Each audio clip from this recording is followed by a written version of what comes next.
Hello friends, welcome to சிந்தனை சமையல். இன்னைக்கு சிந்தனை சமையலில் ரொம்ப ஹெல்த்தியான கோதுமை ரொட்டி தான் செய்ய போகிறேன். அது எப்படி செய்யறதுன்னு வாங்க வீடியோக்குள்ளே போய் பார்க்கலாம்.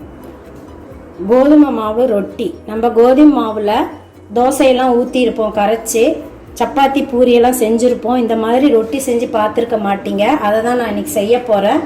கோதுமை மாவு 1 கப்பு, சின்ன வெங்காயம் 1 கப்பில் உரித்து வச்சுருக்கேன், கொத்தமல்லி, கருவேப்பிலை, ஜீரகம், 2 பச்சை மிளகாய், தேவையான அளவு உப்பு. இப்போ இந்த சின்ன வெங்காயம், கருவேப்பிலை, பச்சை மிளகாலாம் நம்ம பொடியாக நறுக்கி எடுத்துக்கலாம். ஃபஸ்ட்டு நம்ம கோதுமை ரொட்டிக்கு சின்ன வெங்காயம் போட்டால் ரொம்ப வாசனையாக இருக்கும், உடம்புக்கும் நல்லது. அதனால நான் சின்ன வெங்காயம் எடுத்துருக்கேன். அது போட்டால் தான் நல்லா வாசனையாக இருக்கும்ன்ட்டு. உங்களுக்கு வேணும்னா பெரிய வெங்காயம் கூட யூஸ் பண்ணிக்கலாம். வெங்காயம் வெய்ய காலத்தில் நிறையா சேர்த்திக்கிறதுனால உடம்புக்கும் நல்லது. வெங்காயம், பச்சை மிளகாய், கருவேப்பிலெல்லாம் கட் பண்ணி எடுத்தாச்சு பொடியாக. இப்போ இது ஒரு பவுலில் போட்டுக்கலாம்.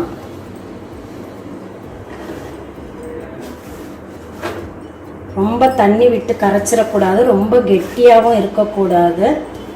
நல்லா போட்டுட்டு இது கூட ஜீரகம் ஒரு 1/2 டீஸ்பூன் எடுத்து வச்சுருக்கேன், இதையும் இது கூட சேர்த்திக்கலாம். உப்பு தேவையான அளவு, இந்த கோதுமை மாவு இதையும் போட்டுட்டு ஃபஸ்ட்டு நல்லா கலக்கிக்கலாம். கொஞ்சம் கொஞ்சமாக தண்ணி விட்டு நம்ம அடமாவு இருக்கும் இல்லையா, அந்த பதத்துக்கு நம்ம பிசைஞ்சுக்க போகிறோம்.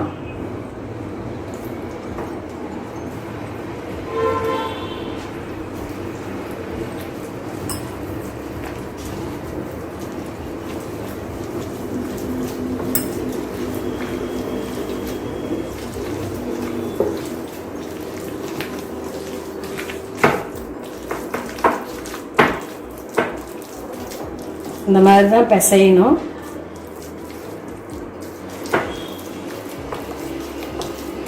அடமாவை விட கொஞ்சம் கெட்டியாக பிசைஞ்சுக்கலாம். அப்போ தான் இது தட்டுறதுக்கு வரும். இது நம்ம கரண்டியில் ஊற்ற போகிறது இல்லை, கையில் தான் தட்ட போகிறோம். இந்த மாதிரி இருந்தால் போதும். நல்லா கலக்கி எடுத்து வச்சுக்கலாம்.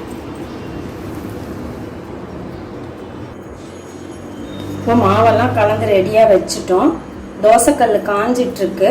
இந்த மாவை இப்படி எடுத்து இந்த கையில் இந்த மாதிரி போட்டு, இந்த மாதிரி ஒரு கிண்ணத்தில் தண்ணி வச்சுக்கோங்க. இந்த மாதிரி தட்டி விட்டுலாம்.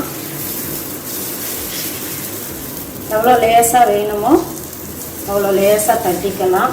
கனமாக வேணும்னாலும் கனமாக தட்டிக்கலாம்.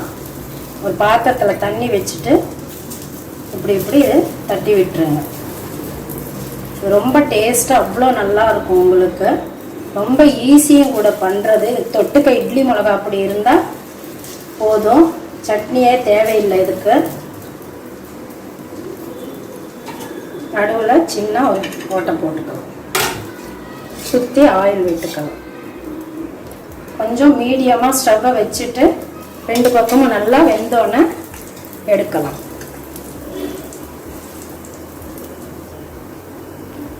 ஒரு பக்கம் நல்லா வெந்துடுச்சு.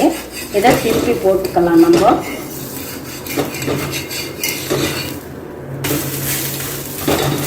திருப்பி போட்டுட்டு கொஞ்சம் எண்ணெய் விட்டுக்கலாம். நல்லா அமுத்தி விடுங்க.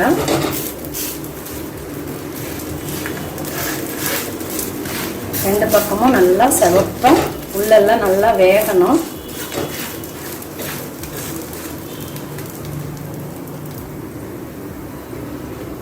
இந்த பக்கமும் நல்லா செவப்பா நல்லா வெந்துடுச்சு. இதை எடுத்துக்கலாம். இன்னொரு தடவையும் தட்டி காமிக்கிறேன்.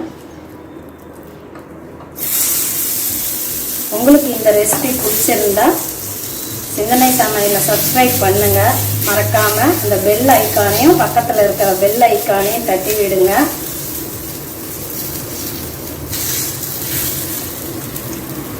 இந்த மாதிரி மெதுவாக நல்லா உங்களுக்கு எவ்வளோ லேசாக வேணும்னாலும் நல்லா லேசாகவும் தட்டிக்கலாம். இது உங்கள் வீட்டில் இதை செஞ்சு பாருங்கள், எல்லாருக்குமே இது பிடிக்கும். இது ரொம்ப ஈஸியும் கூட செய்யறது.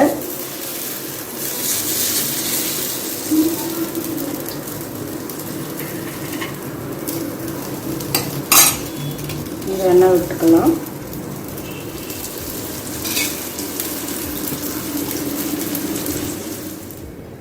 ஹெல்த்தியான கோதுமை ரொட்டி ரெடி ஆயிடுச்சு. உங்கள் வீட்லேயும் ட்ரை பண்ணி பாருங்கள். உங்கள் கமெண்ட்ஸை சொல்லுங்கள். அடுத்த வீடியோவில் பார்க்கலாம். பாய்.